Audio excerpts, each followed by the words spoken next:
Kevin Cook here for Street Smarts with Dan Keegan of the Chicago School of Trading.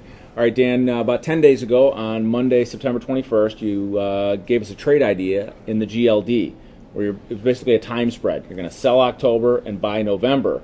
But this kind of had a unique construction. You were selling the 92 puts in October and buying the 92 puts in November, and selling the 106 calls in October and buying the 106 calls in November. And it sort of created this time strangle, or calendar strangle, if you will. Right. We were short the October strangle and long the November strangle, so we got two time spreads out of it. Okay. And your thesis was, hey, I'm looking for some kind of volatility pop. I don't know which way gold is going, but I'd like to either see a big move or some kind of volatility pop. How's that worked out?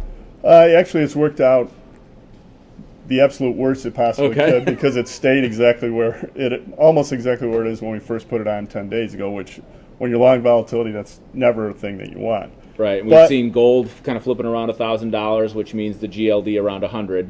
Exactly. But we are much better off having shorted the October strangle, because if we were just long the November strangle, we wouldn't have collected any of the October premium, which we have. Right. So we offset the cost of buying time in November by selling volatility in time in October. Right.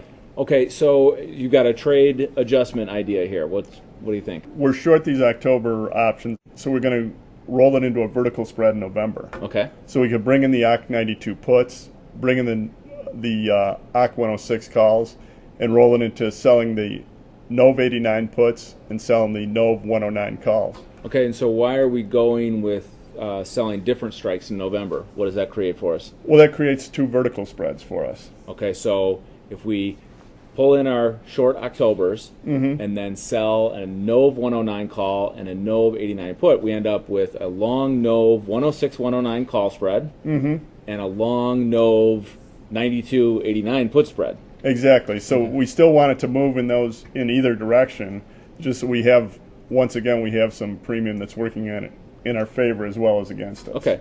And I remember you talked about the probabilities of, going up to these strikes or beyond them. Let's take a look at the probability calculator here on Options House. And so for the NOV expiration, we plug in our low target price and our high target price, 92 and 106. And the at-the-money volatility is just automatically defaults there. And it looks like it's below 20%. I'm guessing when you first put on this trade, it was definitely above 20%. Yeah, but with any financial instrument, if it sits there for 10 days, the volatility is going to come in. Okay. So what are we seeing here? The probabilities, we'd like some movement here. We'd like to either go up above 106 or below 92. And what are the probabilities of that happening? Well, they're lower than they were 10 days ago. Okay. But we were up in the 40s, right? Right, but there's still a decent chance. There's a 33% chance that it hits 106. Okay. And about a 36% chance that it hits 92. So we're still in the game. And if you still think, yeah, I think it's going to move, and it's a good trade we have on now. Okay. And so when we originally executed this trade, October against November, four-legged option trade, we can do this with most option brokers for one commission by executing all four legs at once. That's correct. Okay. Kind of like an iron condor. Yeah, and I know that's the way Options House is set up. All right, so we'll see how this GLD works out. We're going to roll out our time exposure here and take in those OCCs, sell some NOVs, and then have these vertical spreads on for November.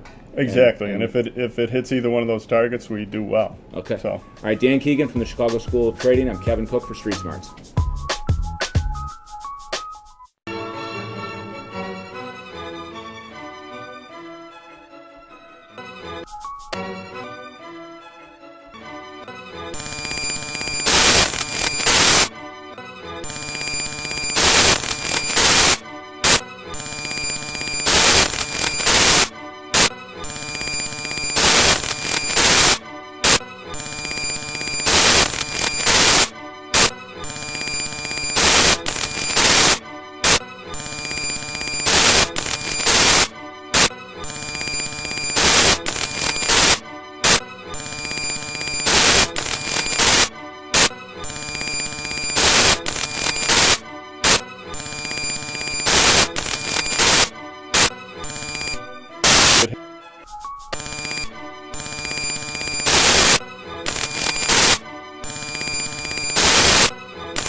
get